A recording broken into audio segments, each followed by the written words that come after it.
Crazy Rocket, now available on PMBet. Hapa niko na Toba, golikipa wa klabu ya soka ya Mtibwa. Mwanangu Toba, mambo vipi? Fresh. Uko vizuri? Niko poa kabisa. Toba, moja kati ya historia kubwa ambayo watu wakizungumza kuhusu wanaifahamu ni kitendo cha kuipa Mtibwa ubingwa wa michuano ya Under 20. Ni mara 3 mfululizo, mara 2 mfululizo? Ni mara 3 mfululizo. Yeah. Kwako wewe kipindi ukiwa na Under 20 ilikuwa ni moment ya namna gani? Kwa kipindi ambacho nilikuwa na Under 20 ilikuwa ni moment nzuri. Nzuri kwa maana kwamba tunapoingia kwenye tournament tunaenda hadi hatua ya finali na tunachukua ubingwa. Ni moment nzuri sana. Ulijisikiaje siku ya kwanza unajumuishwa moja kwa moja kwenye senior team kwamba bwana wewe kuanzia sasa Under 20 utahusika, tunakupromote kuja timu ya wakubwa?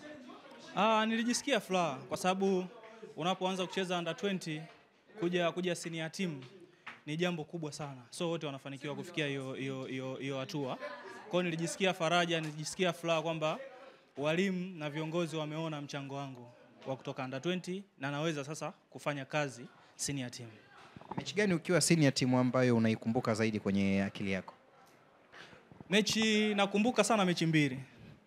Mechi yangu ya kwanza nacheza ilikuwa dhidi ya Azam FC Manungu, ambao niliingia kipindi cha pili timu ikiwa ishatanguliwa goli 3. Lakini mechi ya pili ni mechi ambayo tulicheza dhidi ya Kagera Sugar. Mechi ilichezwa Mwanza.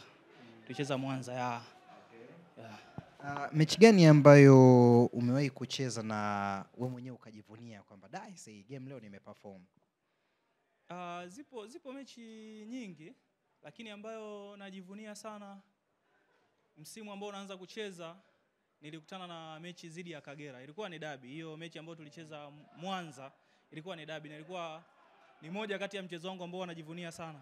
Na ni mzuri sana, hata nikiuangalia huwa najiona kabisa kwamba ile mechi niliperform vizuri sana, afu nikiwa kwenye umri mdogo bado niko Under 20 lakini nika nacheza timu kubwa. Kwenye ligi kuna magolikipa wengi ambao wanafanya vizuri kwa hivi sasa. Lakini kuna yule golikipa ambaye wewe mara zote unakuwa ukimwangalia unajifunza kitu cha ziada. Ni nani huyo kwa upande wako na unahisi ana kitu gani ambacho kinamtofautisha na wengine? Kwanza tuwape heshima makipa wote wanaocheza ligi kuu. Ni hatua kubwa kwa maana kwamba ligi kuu ndo level ya mwisho kwa ngazi ya klabu kwenye nchi. Kwamba ni sehemu ambayo ni topu kabisa. Kwa hiyo tuwape heshima. Wengi nawafuatilia. Lakini kuna magolikipa ambao tunawaangalia sana hasa wanaocheza vilabu vikubwa kama Musa Kamara, unamwangalia kama Diara. Ni watu ambao wanafanya vizuri. Hata kama golikipa ukiwa nje unaangalia kuna vitu wanafanya, unatamani pia na wewe uvifanye kama vile. Kwa hiyo tunajifunza kupitia wao. Sasa kuna hii dhana ya kusema golikipa lazima awe vizuri mguuni, kwa maana ya kwamba awe na uwezo wa kucontrol mpira na uwezo wa kupiga pasi na vitu kama hivyo.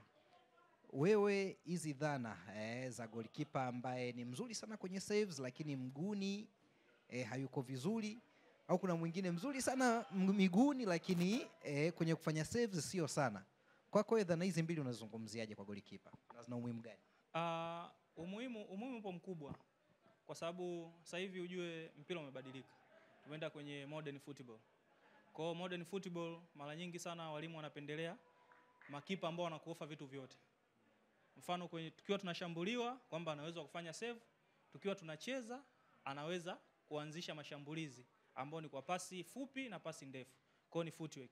Lakini kwa kipa ambaye anakuwa na kitu kimoja, mfano yeye anakuwa mzuri kwenye kusave tu, mguuni yuko vizuri, itasaidia timu kwa namna moja kwamba wakati wa kuzuia, wakati tunazuia sisi tutakuwa vizuri sana kwa sababu tuna goalkeeper ambaye anaweza kufanya save. Lakini kipindi sisi tunashambulia ambao tunafanya build up kwamba tutakuwa hatumuamini goalkeeper wetu kwamba tukimwanzishia mpira hayuko vizuri. Kwa hiyo itakuwa kwa namna moja ama nyingine swala la goalkeeper ambaye anakuwa hayuko vizuri mguuni inakuwa ni ngumu kwa timu kutengeneza build up kuanzia chini. Bwana, nakupa majina ya magolikipa wawili na wewe utakuwa unachagua mmoja. Hii challenge ndogo tu mpaka tumpate yule mmoja ambaye atabaki peke yake. Si umenisoma hapo sawa. Okay, tunaanza hapa. Jonathan Naimana, Wilbur Maseke. Jonathan Naimana Namungo, Wilbur Maseke Coastal Union. Maseke. Yeah. Okay, Wilbur Maseke, Daniel Mgole Dodoma Jiji. Maseke.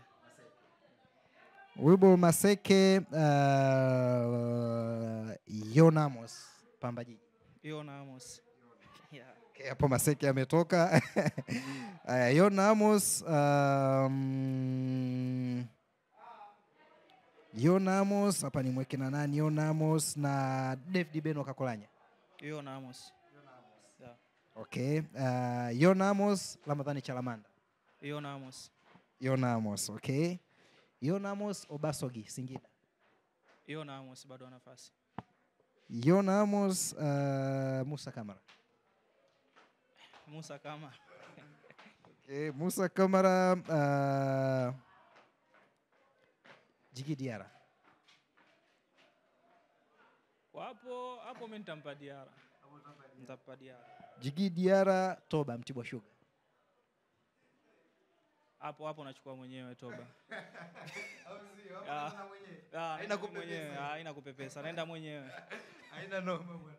Sawa.